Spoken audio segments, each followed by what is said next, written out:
भगवान श्री राम के जीवन से हमें बहुत कुछ सीखने को मिलता है, जैसे माता पिता की आज्ञा का पालन करना और गुरु जो हमेशा हमें विद्या प्रदान करता है और जिसके दम पर हम आगे बढ़ते हैं। तो आप सभी जानते ही हैं कि मर्यादा पुरुषोत्तम श्री राम ने अपनी पत्नी सीता को एक धोबी की बातों में आकर अयोध्या छोड़कर जाने को कह दिया था।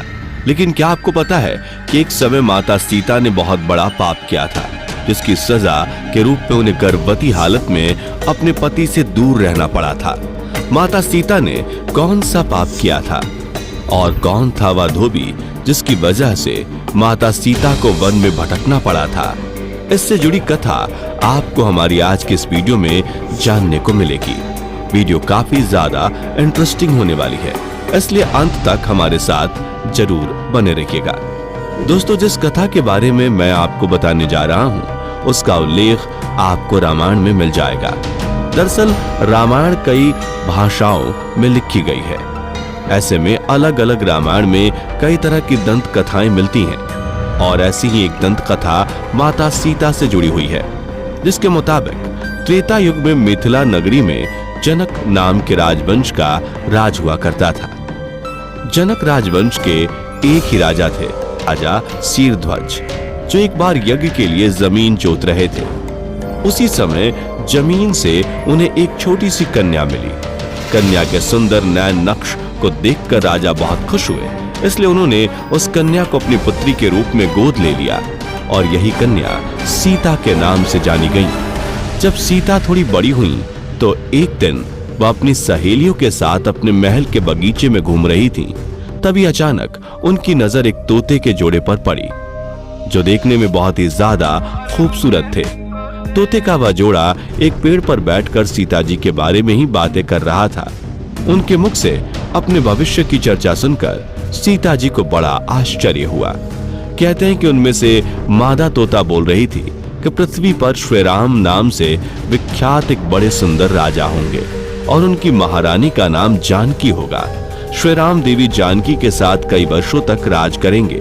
धन्य है वो जानकी देवी और धन्य है वो प्रजा जिन्हें प्रभु श्री राम जैसे राजा मिलेंगे। एक साधारण तोते के मुख से अपने भावी पति का नाम सुनकर माता सीता अचंभित हो गईं। उन्हें अपने बारे में और जानने की इच्छा जागृत हुई, इसलिए माता सीता ने अपने महल के पहरेदारों को बोलकर दोनों पक्षियों को पकड़ लिया और फिर दोनों को पुचकारते हुए पूछा, तुम दोनों पक्षियों को भविष्य के बारे में इतना ज्ञान कहां से प्राप्त हुआ?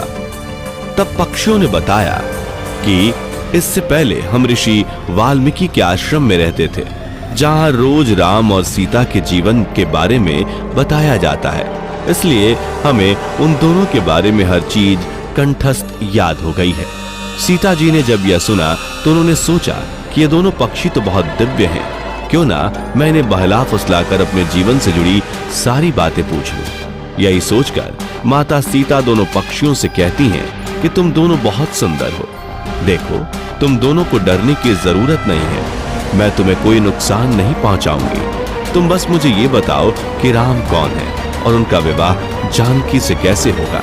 तब दोनों पक्षी बताते हैं महर्षि वाल्मीकि रामायण नाम का एक ग्रंथ लिख रहे हैं, जिसमें उन्होंने बताया है कि महर्षि ऋष्यशृंग के द्वारा किए गए पुत्रेष्टि यज्ञ से प्रसन्न होकर भगवान विष्णु मानव शरीर धारण करके उनके ज्येष्ठ पुत्र के रूप में जन्म लेंगे, जो कि प्रभु श्री राम होंगे। बड़े होने पर श्री राम महर्षि विश्वामित्र और अपने छोटे भाई लक्ष्मण के साथ हाथ में धनुष लिए मिथिला आएंगे और वहां शिव जी के धनुष को तोड़कर जानकी से विवाह करेंगे। इतना सुनने के बाद माता सीता उन दोनों पक्षियों को बताती हैं कि जिस जानकी की तुम लोग बात कर रहे हो वो मैं ही हूँ। मैं सीता भी हूँ और मैं जानकी भी हूँ, इसलिए तुम बताओ कि मेरे प्रभु श्री राम कैसे दिखते हैं। इस पर नर तोता माता सीता को बताता है कि श्री रामचंद्र का मुख कमल के समान सुंदर है।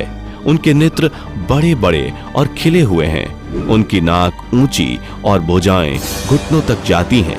उनका गला शंख के समान है और उनकी सुंदरता का क्या वर्णन करूं। उनके गुणों का बखान तो 100 मुख वाला भी नहीं कर सकता। दोनों पक्षी आगे एक साथ कहते हैं माता जानकी, आप धन्य हैं जो आपको रघुनाथ जी की पत्नी बनने का सौभाग्य मिला है। आपकी जोड़ी तीनों लोकों में सबसे अद्भुत होगी।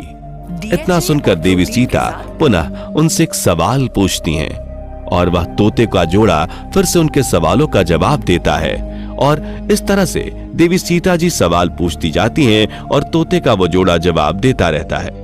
लेकिन एक समय के बाद दोनों तोतों की बातें सुनकर सीता जी के मन में लालच आ गया। इसलिए वह दोनों पक्षियों से कहती हैं कि जब तक मेरा विवाह नहीं हो जाता तुम दोनों मेरे साथ राजमहल में रहोगे और तुम्हें वहां सारी सुख सुविधाएं मिलेंगी।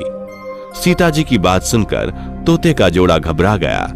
नर तोता माता सीता से कहता है कि हे जनक पुत्री, हम आसमान के पंछी हैं, पिंजरे में बंद रहकर हम जीवित नहीं रह पाएंगे, इसलिए आप हमें आजाद कर दीजिए।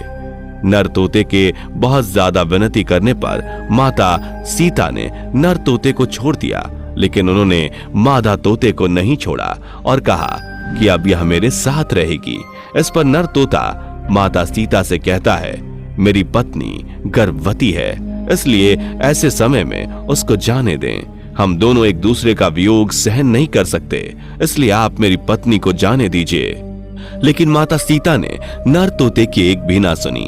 इस पर मादा तोते ने माता सीता से गिड़गिड़ाते हुए कहा, मैं गर्भवती हूं, आप मुझ पर तरस खाएं, मुझे जाने दे। मैं अपने स्थान पर जाकर बच्चे पैदा करूंगी और आप चाहेंगी तो उसके बाद मैं फिर से यहां आ जाऊंगी। लेकिन देवी सीता अभी भी मादा तोते को छोड़ने को तैयार न थी। इस पर मादा तोता को गुस्सा आ जाता है और वह माता सीता को श्राप देते हुए कहती है कि जिस तरह तुमने गर्भावस्था में मेरे पति से मुझको अलग कर दिया है, वैसे ही गर्भावस्था के दौरान तुमको भी पति वियोग सहना पड़ेगा। इतना कहकर मादा तोता वहीं अपने प्राण त्याग देती है। मादा तोता के प्राण त्यागने के कुछ समय बाद नर तोता भी अपनी पत्नी के वियोग में प्राण त्याग देता है।